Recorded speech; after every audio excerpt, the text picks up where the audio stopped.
संपूर्ण धुळे शहरामध्ये होत असलेल्या भूमिगत गटारींमध्ये निष्कृत दर्जाचं काम होत असल्यामुळे 927 कोटीची योजनामध्ये खूप मोठा बठा झाल्याचा आरोप व तसा दावा हा दक्ष पत्रकार संघाचे अध्यक्ष नागसेन बागुल व सामाजिक कार्यकर्ते रवी पवार यांनी यावेळेस केला आहे.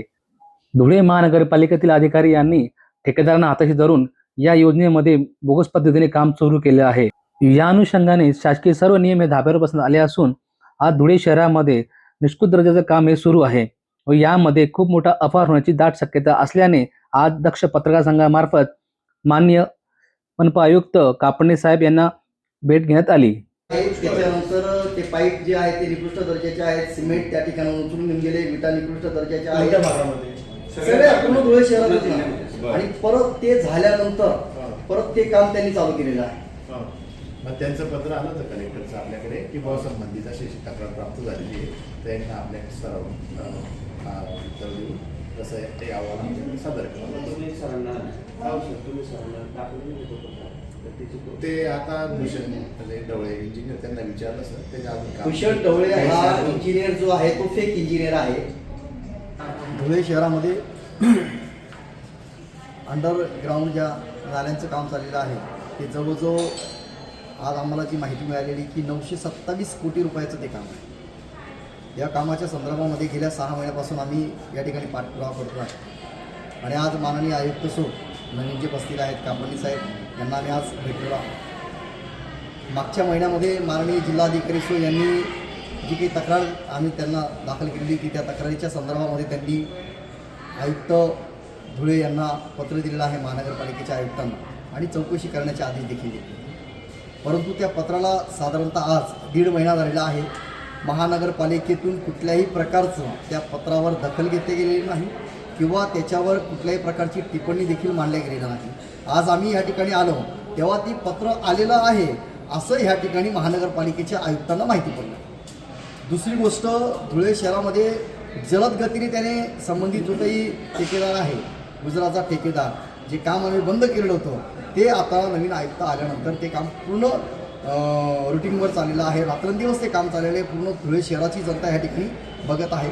परंतु ह्या काम जे आहे ते संपूर्ण निकृष्ट दर्जाचं आहे. त्याच पद्धतीने त्या ठिकाणी जे काम करणारे जे काही कामगार आहेत ते बालमजूर या ठिकाणी दिसून येतात. त्याच पद्धतीने गरोदर महिला या ठिकाणी दिसून येतात. आणि दुसरी सगळ्यात महत्त्वाची गोष्ट म्हणजे धुळे शहरातील जे काही ज्यांच्याकडे हा भाग आहे म्हणजे अधिकारी जे आहे याच्यामध्ये जे काही कार्यकारी अधिकारी जे होते नितीन सोनवणे साहेब यांच्यावर देखील मी गुन्हा दाखल करण्यासाठी एक अर्ज पश्चिम देवपूर पोलीस स्टेशनला दिलेला आहे. परंतु ही कुठल्याही प्रकारची कारवाई याच्यामध्ये होताना दिसत नाही. कुठेतरी पाणी मुरतंय असं आता आम्हाला या ठिकाणी निदर्शनात येत आहे. जर 15 तारखेपर्यंत हे काम बंद होऊन यांचं ऑडिट पूर्ण जर झालं नाही आणि यांच्यावर गुन्हे दाखल झाले नाही तर 15 तारखेनंतर माझ्या माध्यमातून धुळे शहरामध्ये मोठं जनआंदोलन या ठिकाणी महानगरपालिकेच्या आयुक्तासमोर केलं जाईल. ही दक्ष पत्रकार संघातर्फे ही माझी मागणी आहे. सन्माननीय धुळे जिल्हा महानगरपालिका, आम्ही जवळपास 6 महिन्यापासून या धुळे महानगरपालिका तथा महाराष्ट्रातल्या सर्व महानगरपालिकेत चाललेले जे अंडरग्राऊंड ड्रेनेजचे कामं आहेत, भुयारी गटारींचे जे कामं चालले आहेत या कामासंदर्भात आम्ही पाठपुरावे घेताना जवळपास 6 महिन्यापासून आम्ही हे पाठपुरावे करत आहोत. बरं, का करतो आहे आम्ही पाठपुरावे, काय कारण असतील या संदर्भात 2 महिन्यापूर्वी विधान परिषद झाल्यानंतर जवळपास 500-600 कोटीची कामं धुळे जिल्ह्यात रस्त्यांची कामं झाली.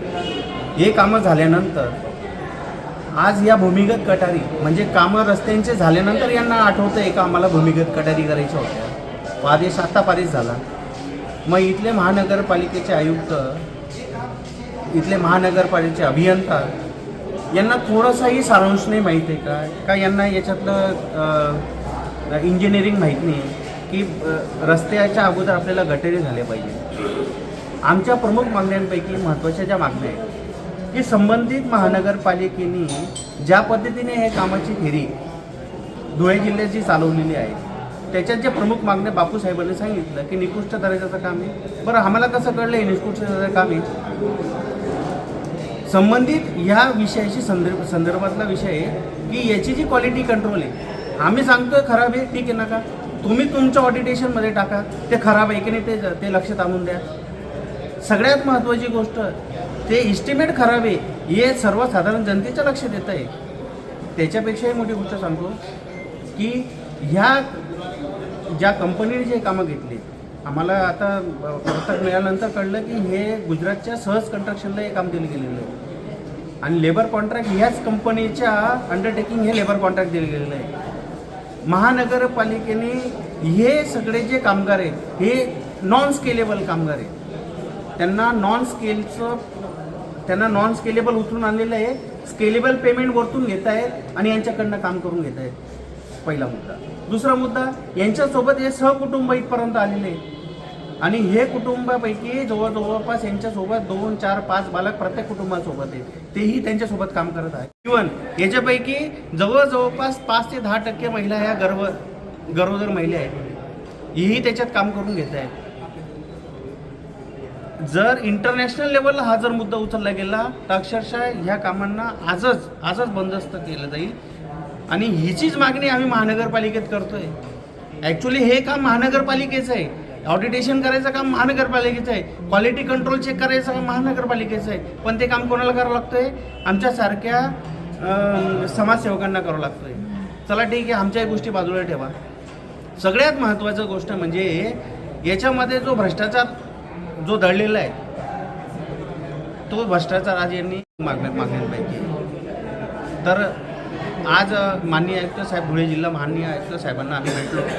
हे पत्रक 15 दिवसापूर्वी यांच्याकडे येऊन सुद्धा यांनी वाचलेलं नाही. आता यांनी आम्हाला 8 दिवसाची परत अल्टिमेटम दिलेलं आहे. ह्या 8 दिवसात जर कधी हे अल्टिमेटम, आज दिनांक 11/2025, पुढच्या 8 दिवसात जर कधी हे अल्टिमेटम, हे काम जर कधी क्वालिटी कंट्रोल चेक नाही झालं, हे बालमजूर नाही थांबवले गेले, ज्या महिला गरोदर यांना कामावर नाही थांबवलं गेलं आणि जो भ्रष्टाचार चालू आहे तो जर नाही थांबवला गेला तर येणाऱ्या पुढच्या 8 दिवसात आम्ही मोठ्या लेवलला पूर्ण धुळे जिल्ह्यातल्या जनसामान्य नागरिकांना घेऊन मोठं आंदोलन आम्ही इथं करणार.